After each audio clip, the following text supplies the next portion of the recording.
Under God's बनेर आनुकूल्य प्रसारित साप्ताहिक बाइबल अध्ययन कार्यक्रम को मो रेवरेंड अभिराम सिंह एवं मो सहित प्रभुंकर दास रंजन विश्वास समस्त श्रोता बंधु मानू प्रभु जीशु ख्रीष्ट नाम नमस्कार जनाऊँ एवं स्वागत करुचु। जदि आप प्रथम थर ये कार्यक्रम को देखु था दयाक लाइक करेंगे और सब्सक्राइब करेंगे एवं अन्य मानक निकट में शेयर करेंगे जद्वारा अधिक अधिक लोक ईश्वर वाक्य को शुणा पारती। जदि आप रेगुलाली देखु था जानी जे आम यही दिन मानक प्रार्थना संपर्कित धारावाहिक बाइबल अध्ययन कार्यक्रम को आम जारी रखीचु। आम आदि पुस्तक आरंभ कर बर्तमान आम यात्रा पुस्तक को आसीचु। गत सप्ताह आम यात्रा पुस्तक ही आम आलोचना करूँ। आज पुणी आउ थे आउ गोटे नुआ आउ टॉपिक को लेकिन आम आसीचु। आम जे ईश्वर जदिओ आम को आदेश दियंती से दर्शन दियंती बोझ दियंती तांकर सेवा करने निमंते आने से बोझ नहीं कि जिते आम आगे आसु प्रभुंकर सेवा करने आते आम हाथ में सफलता लगे ना आमने विफल हो पड़ू। आमने से समय मनरे एक प्रश्न आसे जे प्रभु मु तुमर कार्य अनुसार तुम इच्छा अनुसार मु एठा को आसिली किंतु तुमे मो सहित ना मते तुम्हें साहाय्य करिन मते तुम्हें पठेदेल किंतु तुम्हें आसिल नहीं। ये अनेक परिस्थिति आम जीवन में आसे जहाँ आम भावु जे आम ईश्वर इच्छा अधीन अच्छु ईश्वर इच्छार केन्द्र में अच्छु आने कर चलू किंतु जो भाव में आम आशा रखि था जे से प्रकार आशातीत सफलता आम हाथ को आसी न थाए। आसु आम आज खोलिबा माने यात्रा पुस्तक 6 अध्याय 1 पदरु 9 पद एक्सोडस चैप्टर 6 1 to 9 मु पढ़ुछि दयाकरी आप माने ध्यान सहित शुणिबे। एठार लेखा अछि सेतेबेले सदाप्रभु मोसा को कहिले आम्भे फारो प्रति जहा करिबा ताहा तुम्भे एबे देखिबो कारण बाहुबल प्रकाशित हेले से लोकमानंकु छाड़ीदेव ओ बाहुबल प्रकाशित हेले से आपणा देशरु से मानंकु तड़ीदेव।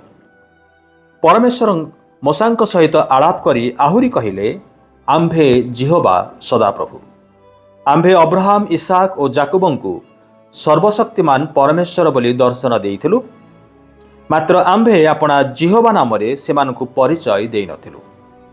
पुणी किणान देश अर्थात जहिरे सेमाने प्रवास कले सेई प्रवास देश मध्य सेमानकु देबा बोली सेमानक सहित नियम स्थिर करिथिलु। एबे मिस्त्रीय माने जो मानकु दासत्व पर रखी अछंती सेही इस्राएल संतानगणर आर्तनाद शुणी आम्भे आपणार सेही नियम स्मरण करिअछु। ए निमंते इस्राएल संतानगण को कुह आम्भे सदाप्रभु आम्भे तुमानंकु मिस्त्रीय मानक भार बहनरु निस्तार करिबा ओ आम्भे तुमानंकु सेमानक दासत्वरु मुक्त करिबा पुणी आम्भे विस्तीर्ण बाहु ओ महामहा दंड द्वारा तुमानंकु उद्धार करिबा आम्भे तुमानंकु आपणा लोक रूपे ग्रहण करिबा और आम्भे तुमानंकर परमेश्वर हेबा तहिरे मिस्त्रीय मानक भार बहनरु तुमानंकर निस्तारकारी आम्भे जे तुमानंक परमेश्वर सदाप्रभु अटु ताहा तुममाने जानिब। आम्भे अब्राहम और इसाक और जाकुबंकु जेउ देश देवा निमित्त आपणा हस्त उठाई अछु सेई देश को आम्भे तुमानंकु घेनी जिबा पुणी आम्भे अधिकारार्थे ताहा तुमानंकु देबा आम्भे सदाप्रभु। अनंतर मोसा इस्राएल संतानगण को तदनुसारे कहिले प्रमाण मात्र से माने मन दुख और कठिन दासत्व हेतु मोसांकर वाक्य मनोजोग कले नाही। प्रभु ए पठित वाक्य आउ श्रवण आशीर्वाद करंतु। आसु आमने अल्प प्रार्थना करिबा। स्वर्गस्थ पिता धन्यवाद दउचु जे तुमे आज मध्य आमानंक सहित आलाप कर आज मध्य तुमे आमानंक विषय रे मनोजोगी आमानंकर अवस्था आमानंकर परिस्थिति चतुर्पार्श्वर थिबा समस्या गुड़िक तुम्हें प्रभु अवलोकन करिच आउ तुमर नियम तुम्हें स्मरण करी प्रभु तुम्हें आमान को रक्षा करिच से आमने धन्यवाद दउचु। प्रभु आज ये वाक्य पठन रे आलोचन रे प्रभु तुम्हें आमान को कथा कुह जो माने प्रभु शुणुछंती शुणिबे सेमानंकर मन एवं हृदय को प्रभु तुम्हें नियंत्रण कर से माने जो प्रकार परिस्थिति रे थाउंतु ना काहेकि सेमानंकर मन मध्य जेते गुड़िए प्रश्न थाउ ना काहेकि से सबुर समाधान एवं उत्तर जे तुम्हारे अच्छी ତାହା ପ୍ରଭୁ ଆଜି ବାକ୍ୟ ଦେଇ ପ୍ରକାଶ କର। ସବୁ ଗୌରବ ମହିମା ତୁମକୁ ଦେଇ ଯୀଶୁଙ୍କ ନାମରେ ମାଗିଲୁ, ଆମେନ୍। ବିଗତ ସପ୍ତାହମାନଙ୍କରେ ଆମେ ଯାତ୍ରା ପୁସ୍ତକ 5 ଅଧ୍ୟାୟକୁ ଆମେ ଆଲୋଚନା କରିଥିଲୁ। ଟିକେ ଆମେ ମନେ ପକାଇବା ଯେ ମୋଶା ଦୀର୍ଘ 40 ବର୍ଷ ଧରି ମିଦିଅନରେ ରହିଲା ପରେ ଈଶ୍ୱରଙ୍କର ଆଦେଶ କ୍ରମେ ହାରଣଙ୍କୁ ଧରି ସେ ମିଶରକୁ ଫେରି ଆସିଲେ ଏବଂ ଈଶ୍ୱରଙ୍କର ଆଜ୍ଞାନୁସାରେ ସେ ଫାରୋଙ୍କୁ ଆଉ ଦେଖା କରିବା ନିମନ୍ତେ ସେ ଯାତ୍ରା କଲେ। ଆଉ ସେ ଫାରୋଙ୍କୁ ଅନୁରୋଧ କରନ୍ତି ଯେ 3 ଦିନ ନିମନ୍ତେ ଆଉ ସେମାନେ ବାହାରକୁ ଯିବେ ଏବଂ ଈଶ୍ୱରଙ୍କର ଉପାସନା କରିବେ, ସେଥି ନିମନ୍ତେ ଆଉ ଫାରୋ ସେମାନଙ୍କୁ ଅନୁମତି ଦେବେ। କିନ୍ତୁ ଫାରୋ ସିଧାସଳଖ କହିଦେଲେ ଯେ ତୁମର ସେ ସଦାପ୍ରଭୁଙ୍କୁ ମୁଁ ଚିହ୍ନି ନାହିଁ, ସେ କିଏ? ତେବେ ମୁଁ କାହିଁକି ତାଙ୍କର ବାଧ୍ୟ ହେବି ଏବଂ ତୁମମାନଙ୍କୁ ମୁଁ ଛାଡ଼ିଦେବି? ତାପରେ ମୋଶାଙ୍କର ଏହି ପ୍ରଥମ ସାକ୍ଷାତ ପରେ ଫାରୋ ଲୋକମାନଙ୍କ ପ୍ରତି ନିର୍ଦ୍ଦୟ ବ୍ୟବହାର କଲେ, ନିର୍ଯାତନା କଲେ ଏବଂ ସେମାନଙ୍କୁ ଆଗରୁ ଯେଉଁ ପାଳ ଏବଂ କୁଟା ଦିଆଯାଉଥିଲା ତାକୁ ସେ ବନ୍ଦ କରିଦେଲେ ଏବଂ କହିଲେ ପାଳ ଆଉ କୁଟା ଦିଆଯିବ ନାହିଁ, କିନ୍ତୁ ତୁମକୁ ଦିନକରେ ଯେତିକି ପରିମାଣର ଇଟା ତିଆରି କରିବାର ଥିଲା ସେତିକି ପରିମାଣରେ ତୁମମାନଙ୍କୁ କରିବାକୁ ହେବ। ଆଉ ଏହା ଇସ୍ରାଏଲ ସନ୍ତାନମାନଙ୍କ ପାଇଁ ଏକ କଠିନ ବିଷୟ ଥିଲା, କାରଣ କେବଳ କାର୍ଯ୍ୟ କରିବାର କାଠିନ୍ୟତା ନୁହେଁ, କିନ୍ତୁ କାର୍ଯ୍ୟରେ ଯଦି ଟିକେ ଉଣା ପଡ଼ିଯାଏ ଆଉ ସେତେବେଳେ ସେମାନଙ୍କୁ ମାଡ଼ ଖାଇବାକୁ ପଡ଼ୁଥିଲା। ଆଉ ସେଥି ନିମନ୍ତେ ଇସ୍ରାଏଲ ସନ୍ତାନମାନଙ୍କର କିଛି ନେତାମାନେ ସେମାନେ ଫାରୋଙ୍କୁ ଦେଖା କରିବାକୁ ଆସିଲେ ଆଉ ଫାରୋଙ୍କୁ ଏ ସମସ୍ତ ବିଷୟ କହିଲେ। ଆଉ ସେତେବେଳେ ସେ କହିଲେ ଯେ ତୁମ୍ଭେ ସମସ୍ତେ ଅଳସୁଆ, ଗୋଟେ ବାହାନା କରି ତୁମେ ଈଶ୍ୱରଙ୍କର ଉପାସନା ନାଁରେ ଆଉ କାମରୁ ନିବୃତ୍ତ ହେବା ପାଇଁ ଠକିବା ପାଇଁ ତୁମେ ବାହାରିଛ, ମୁଁ ତାହା ହେବାକୁ ଦେବିନି। ଆଉ ସେତେବେଳେ ଇସ୍ରାଏଲ ସନ୍ତାନମାନେ କ୍ରୋଧାନ୍ୱିତ ଅବସ୍ଥାରେ ଫେରି ଆସୁଛନ୍ତି ମୋଶା ଏବଂ ହାରଣଙ୍କୁ ଦେଖିଲେ ଆଉ ସେମାନେ କହିଲେ ଯେ ତୁମମାନଙ୍କର ସକାଶୁ ଆଜି ଆମମାନଙ୍କର ଏଇ ଦଶା, ତୁମେ ହିଁ ଫାରୋଙ୍କର ହାତରେ ବର୍ତ୍ତମାନ ଖଣ୍ଡା ଧରେଇ ଦେଇଛ ଆଉ ସେ ଆମମାନଙ୍କୁ ହାଣିବା ପାଇଁ ଉଦ୍ୟତ, ତୁମେ ହିଁ ସବୁ ବିଷୟର ଦାୟୀ ଅଟ। ଆଉ ସେତେବେଳେ ମୋଶା ପ୍ରଭୁଙ୍କ ନିକଟକୁ ଫେରି ଆସନ୍ତି ଆଉ ସେ କୁହନ୍ତି ଯେ ପ୍ରଭୁ ତୁମେ କ'ଣ କଲ? ତୁମର ଆଦେଶ କ୍ରମେ ମୁଁ ଏଠାକୁ ଆସିଲି, ମୁଁ ତ ଜମାରୁ ଆସିବାକୁ ଚାହୁଁନଥିଲି, କିନ୍ତୁ ତୁମେ ମୋତେ ପଠେଇଲ ଆଉ ତୁମର ଆଜ୍ଞା ପାଳନ କରି ବର୍ତ୍ତମାନ ମୁଁ ଆସିଲି। ତୁମର ଆଜ୍ଞା ପାଳନ କରି ମୁଁ ପୁଣି ଫାରୋଙ୍କୁ ଦେଖା କଲି। ପୁଣି ଫାରୋ ଲୋକମାନଙ୍କୁ ମୁକ୍ତ କରିବା ପରିବର୍ତ୍ତେ ସେ ଏବଂ କଠିନ କାର୍ଯ୍ୟ କରିବାକୁ ବାଧ୍ୟ କରୁଛି ଆଉ ସେମାନଙ୍କୁ ମଧ୍ୟ ନିର୍ଯାତନା କରୁଛି, ଶାରୀରିକ ନିର୍ଯାତନା କରୁଛି। ଲୋକମାନେ ଆଉ ମୋ କଥା ଶୁଣୁନାହାନ୍ତି, ସେମାନେ ମୋ ସକାଶୁ ଦୁଃଖରେ ଅଛନ୍ତି। ମୁଁ ତୁମର ବାଧ୍ୟ ହେଲି ଆଉ ମୋର କାର୍ଯ୍ୟ ମୁଁ କଲି, କିନ୍ତୁ ତୁମେ ତୁମର କାର୍ଯ୍ୟ କଲ ନାହିଁ। ଆଉ ଏ ପ୍ରକାର ଏକ ଅଭିଯୋଗ ନେଇକି ମୋଶା ଯେତେବେଳେ ପ୍ରଭୁଙ୍କ ନିକଟକୁ ସେ ଆସୁଛନ୍ତି, ସେ ଆମମାନେ ମଧ୍ୟ ହୁଏତ ଆପଣଙ୍କର ଜୀବନରେ ମଧ୍ୟ ଏଇଭଳି ଅନେକ ଘଟଣା ଘଟିଛି। ଆଉ ଯେତେବେଳେ ଆପଣ ଈଶ୍ୱରଙ୍କ ନିକଟକୁ ଫେରି ଆସିଛନ୍ତି ଏବଂ ପଚାରିଛନ୍ତି ପ୍ରଭୁ ତୁମେ ଏହା କାହିଁକି ମୋ ସହିତ କଲ, ମୁଁ କ'ଣ କରିଥିଲି, ମୁଁ କ'ଣ ଚାହୁଁଥିଲି, ତୁମେ ମୋତେ ପଠେଇଲ, ତୁମେ ମୋତେ କରିବାକୁ କହିଥିଲ, ତୁମର ବାକ୍ୟର ଆଜ୍ଞା ଅନୁସାରେ ମୁଁ ବାଧ୍ୟ ହେଲି, ତୁମର ବାଧ୍ୟ ହେବାର କ'ଣ ମୋର ଭୁଲ ଥିଲା, ତୁମର ସେବା କରିବା କ'ଣ ମୋର ଭୁଲ ଥିଲା, ଆଉ ମୁଁ ମୋର କାର୍ଯ୍ୟ ମୋର କର୍ତ୍ତବ୍ୟ ତ ମୁଁ ଭଲ ଭାବରେ ସମ୍ପାଦନ କରିଛି, କିନ୍ତୁ ତୁମେ ତୁମର କାର୍ଯ୍ୟ କରିପାରିନାହ, ବରଂ ମୋତେ ତୁମେ ସାହାଯ୍ୟ କରିନାହ ଆଉ ତୁମେ ଚୁପଚାପ ଆଉ ସେଇଭଳି ଦେଖିଛ। ହୁଏତ ଆପଣ ରୋଗ ଶଯ୍ୟାରେ ଅଛନ୍ତି, ପ୍ରାର୍ଥନା କରୁଛନ୍ତି, ରୋଗ ସୁସ୍ଥ ହେଉନାହିଁ, ସମସ୍ୟା ମଧ୍ୟରେ ଅଛନ୍ତି କିନ୍ତୁ ସମସ୍ୟାର ସମାଧାନ ଆଉ ହେଉନାହିଁ। ଆପଣଙ୍କର ସେଇ ପ୍ରଶ୍ନ ହୁଏତ ପ୍ରଭୁଙ୍କ ନିକଟକୁ ଆସିଛି ଯେ ପ୍ରଭୁ ତୁମେ କାହିଁକି ମୋ ଜୀବନରେ ଏଇଭଳି କରିଛ। ସେତେବେଳେ ଏଇ 6 ଅଧ୍ୟାୟରେ ସଦାପ୍ରଭୁ ପରମେଶ୍ୱର ମୋଶାଙ୍କୁ କିଭଳି ଉତ୍ତର ଦେଉଛନ୍ତି ଆସୁ ଆମେ ଦେଖିବା। ଏଠି ଏକ ପଦରେ ଲେଖା ଅଛି, ସେତେବେଳେ ସଦାପ୍ରଭୁ ମୋଶାଙ୍କୁ କହିଲେ ଆମ୍ଭେ ଫାରୋ ପ୍ରତି ଯାହା କରିବା ତାହା ତୁମ୍ଭେ ଏବେ ଦେଖିବ, କାରଣ ବାହୁବଳ ପ୍ରକାଶିତ ହେଲେ ସେ ଲୋକମାନଙ୍କୁ ଛାଡ଼ିଦେବ ଓ ବାହୁବଳ ପ୍ରକାଶିତ ହେଲେ ସେ ଆପଣା ଦେଶରୁ ସେମାନଙ୍କୁ ତଡ଼ିଦେବ। ସେ ମୋଶାଙ୍କୁ କହିଲେ ଯେ ମୁଁ ଜାଣେ ତୁମେ ବ୍ୟସ୍ତ ହୋଇପଡ଼ିଛ, ତୁମେ ଭୟଭୀତ ହୋଇପଡ଼ିଛ, ତୁମର ପ୍ରେଷ୍ଟିଜ୍, ତୁମର ଆଉ ଯେଉଁ ପୋଜିସନ୍ ତୁମେ ଏ ପର୍ଯ୍ୟନ୍ତ ଆଉ ସଜାଡ଼ି ଆସିଥିଲ ଲୋକମାନଙ୍କ ମଧ୍ୟରେ ସେଇଟା ହୁଏତ ବିଗିଡ଼ି ଯାଇଛି ଆଉ ଭାବୁଛ ଲୋକମାନେ ତୁମକୁ ମାନ୍ୟ କରିବେ ନାହିଁ ଆଉ ସେମାନେ ଦେଖିବେ ଯେ ତୁମ ସକାଶୁ ସେମାନଙ୍କର ଜୀବନରେ ଏଭଳି ଦୁଃଖ ଆସିଛି। किंतु मु कहबा पई चाहूची जे तुमे जो कार्य करिया को आरंभ करिचो बा आमे जो कार्य करिया को आरंभ करिचो सेठारे विफलता नहीं आमे विफल हेबा नहीं we are not going to be failure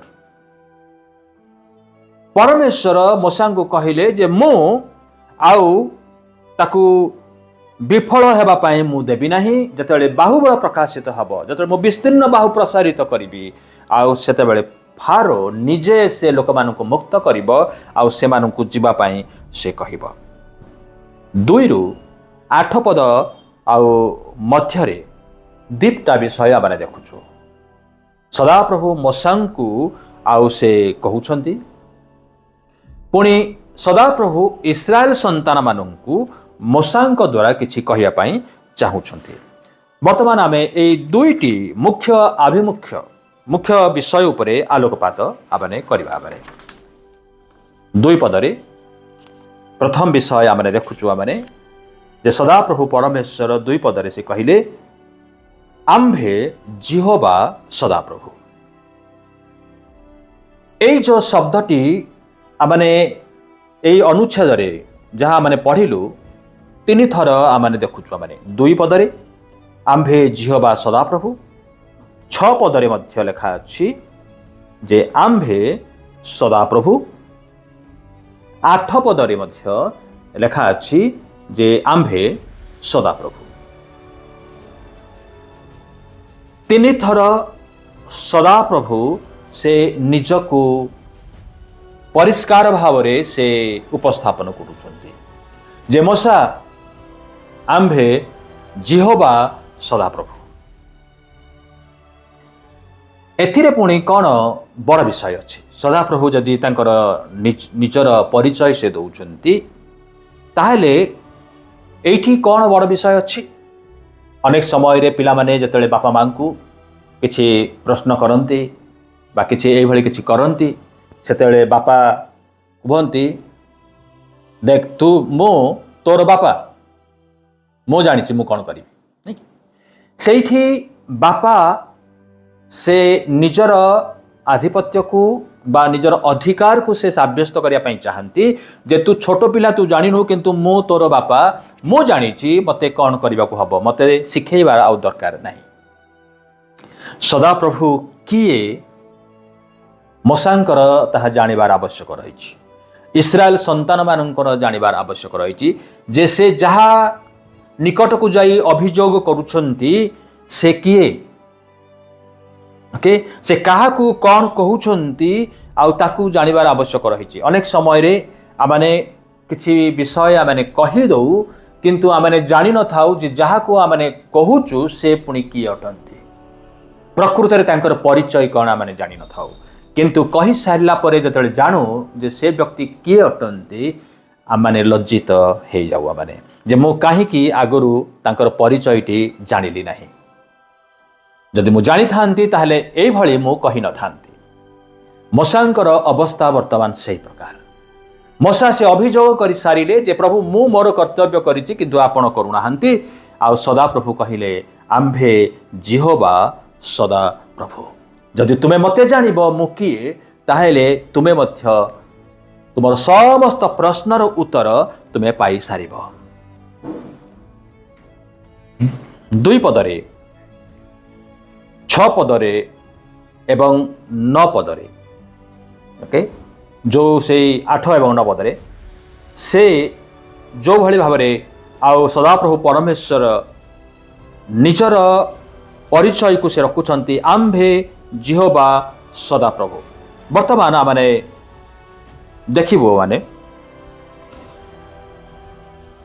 जे ईश्वर मूसा को आउ से कौन कहउछंती ईश्वर मूसा को केते गोटी विषय मुख्यतः 4टी विषय आउ से आउ कहउछंती से कहउछंती जे आम्भे तुम्भको देखा देलु ओके तुमर पितृपुरुषों को मध्य आमाने देखा देलु okay I appeared to them तापर से कहउछंती आम्भे से मानकर क्रंदन सुनिलु पुणी से कहउछंती जे तुमर पितृपुरुष मानक सहित जो नियम मु स्थिर करिथिली ताकू मो स्मरण कली I have remembered the covenant I made with your forefather. जो नियम मु करी से नियम को मु कौन कली ना स्मरण कली। तेबे तीन पद को जदि आम आसवा तीन पदरे सदाप्रभु परमेश्वर मूसा को से कहले आम्भे अब्राहम इसहाक और जाकुबं को सर्वशक्तिमान परमेश्वर बोली दर्शन देइथिलु, मात्र आम्भे अपना जिहोवा नाम से मानू परिचय दे नथिलु। एई पदटी अनेकों को बुझिबारे समस्या सृष्टि करे। अब्राहम को इसहाक एवं जाकुबं को कौ नाम से दर्शन देइथिले? सर्वशक्तिमान परमेश्वर एल सेदाय। ओके, एल सेदाय नाम आउ से परिचय देइथिले, किंतु प्रभु कहउचंती मात्र आम्भे अपना जिहोवा नाम से मानू परिचय दे नथिलु, सदा प्रभु नाम परिचय दे नथिलु। तबे प्रश्न आसुची जे केवल आदि पुस्तक बाइबल प्रथम पुस्तक आदि पुस्तक 100 रु ऊर्ध्व थर ए सदाप्रभु नामटी आसुची। ओके, द लॉर्ड शब्दटा 100 रु ऊर्ध्व थर आसुची। पुणी आदि पुस्तक 4:26 रे लिखा अछि एही समय रे मनुष्य माने सदाप्रभु नाम रे प्रार्थना करबा को लागिले। प्रश्न हला जदि से माने सदाप्रभु नाम रे प्रार्थना करुथिले कौ समय रे? सेथंक समय रे।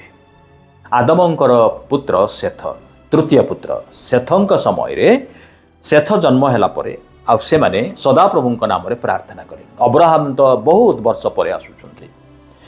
तबे अब्राहमंकर जन्म पूर्वरु जदि लोक माने सदाप्रभु नाम रे प्रार्थना करुथिले तबे काहेकि परमेश्वर कहिले जे आम्भे सेमानंकु एल सेदाय नाम रे आमने दर्शन देइथिलु, जिहोवा नामर परिचय दे नथिलु।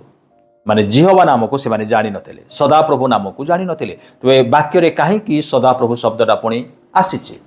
तेणु अनेक भावंती जे हुए तो मूसा से पुस्तकर लेखक नुहंती, हुए तो अन्य माने हुए तो लिखिछंती। तेणु हुए तो एई त्रुटिटा आसीछि, किंतु सेई भली नुहे, से प्रकार नुहे।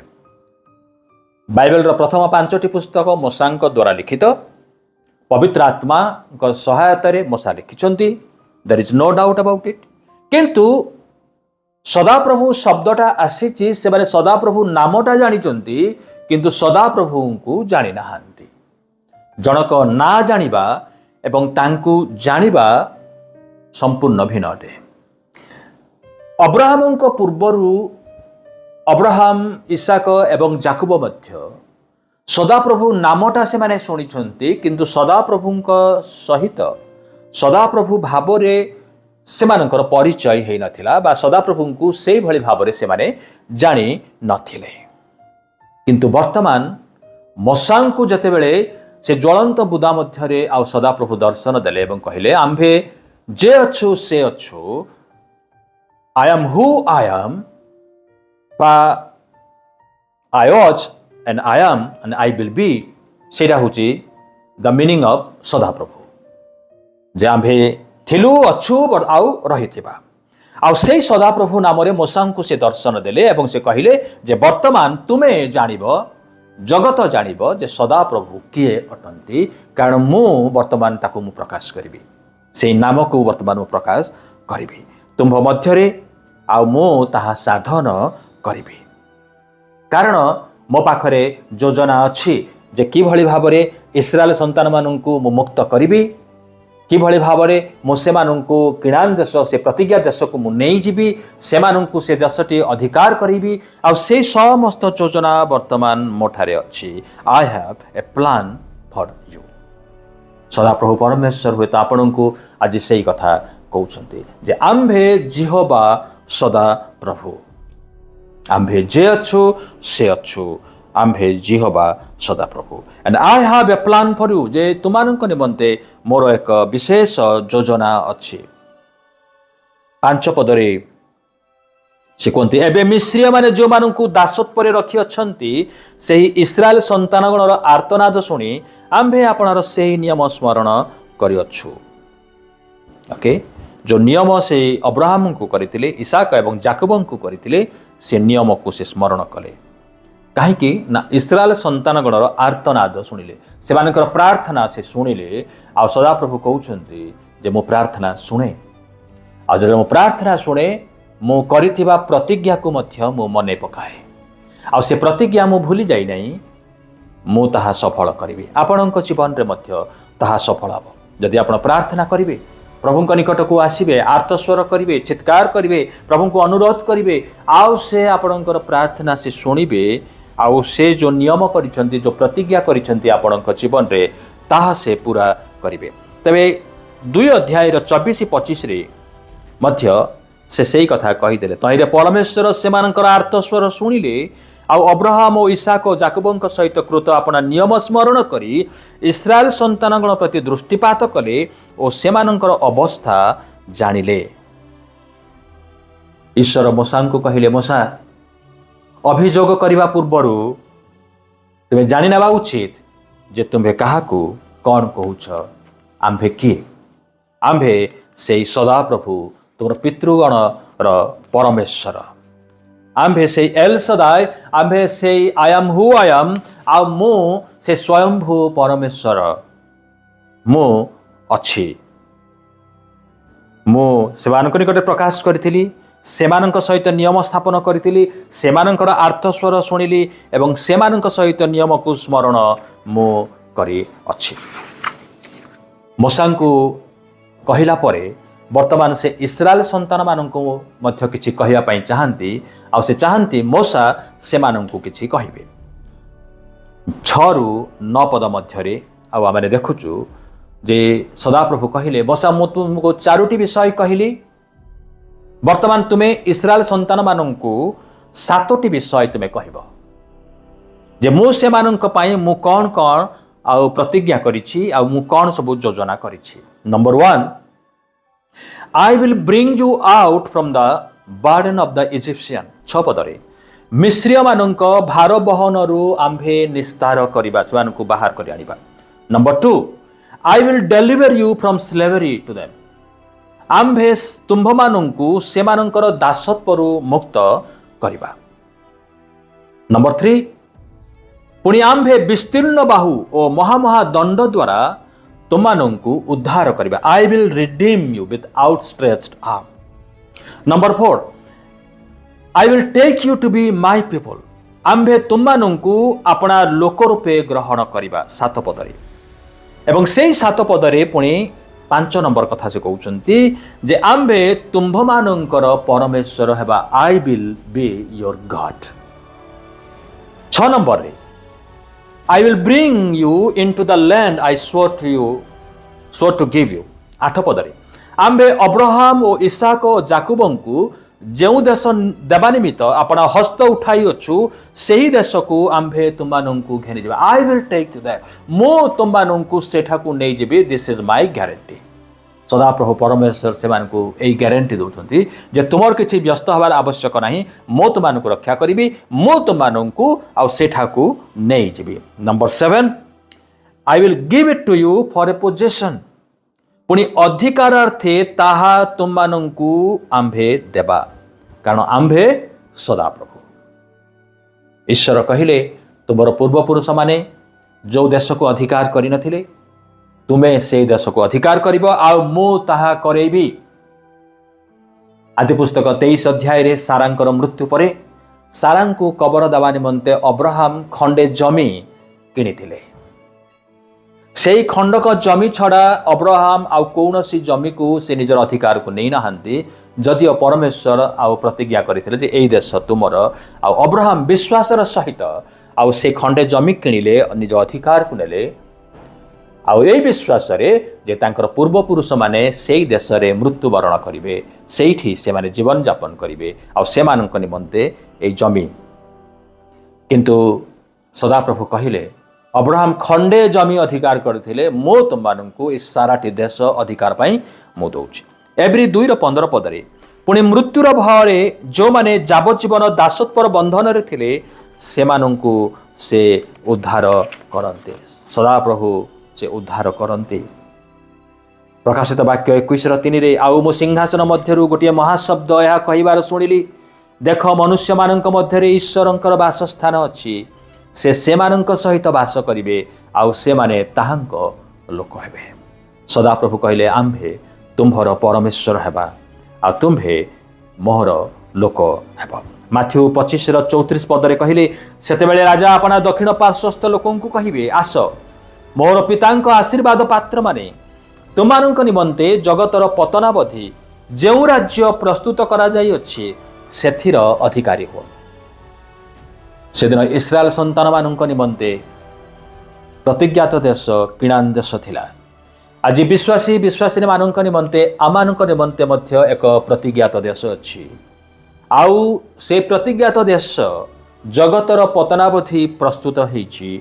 आउ सदाप्रभु परमेश्वर आह्वान करती, हे मोहर पितांक आशीर्वादर पात्र माने तुमानंक निमंते जगतर पतनावधि जो राज्य प्रस्तुत करा जाय अछि, इट हैज बीन प्रिपेयर्ड, सेथिर अधिकारी हुओ। पोजेस दैट लैंड, अधिकार करिया पाए से वर्तमान कहउछंती। से यहोवा सदाप्रभु से आमानंकु केबे हेले पढ़िबाकू देबे नाही। कठिन देखा जाउछि, जटिल माने होउछि, असंभव भली लागुछि, किंतु ईश्वरंकर इच्छार केन्द्र रे जदि आपण माने अछंती, जदि ईश्वरंकर सेवा कार्य करूछंती, जदि ईश्वरकर आज्ञा पालन करूछंती, ताहेले निराश हुअन्तु नाही, कारण से निश्चय ताहा सफल करिवे। आपणक जीवन रे ताहा सफल करिवे। आपणकु से पढ़िबाकू देबे नाही, लज्जित हेबाकू देबे नाही। प्रभु ए अपचिंतारे आम समस्तंकु आशीर्वाद करंतु। आसंतु आमने प्रार्थना करिबा। सदा प्रभु परमेश्वर आमने धन्यवाद दउछु जे तुमे वाक्य देई आमनकु कथा कहिछ। प्रभु जीवंत एवं ज्वलंत वाक्य प्रत्येकंक निमंते प्रभु सांत्वनार उत्स हो, शक्तिदायक हो, एवं प्रभु विशेष करी जो माने प्रभु निराश एवं हताश रे भांगी पड़िछंती सेमानंक निमंते प्रभु एई वाक्य प्रभु एक शक्तिर उत्स हो। तुमे प्रत्येकंकु आशीर्वाद युक्त कर। तुम्भे जे सदा प्रभु परमेश्वर, तुम्भकु जानिबा जे अनंत जीवन अटे प्रभु, सेई कथा आज तुमे प्रकाश करिछ। प्रत्येकंकु ता हृदयंगम करी और प्रभु ताकु ग्रहण करी ताकु पालन करिबा निमंते प्रभु तुमे शक्ति दियो। सब गौरव महिमा तुमकु देई यीशुंक नाम रे मागिलु, आमेन। नमस्कार।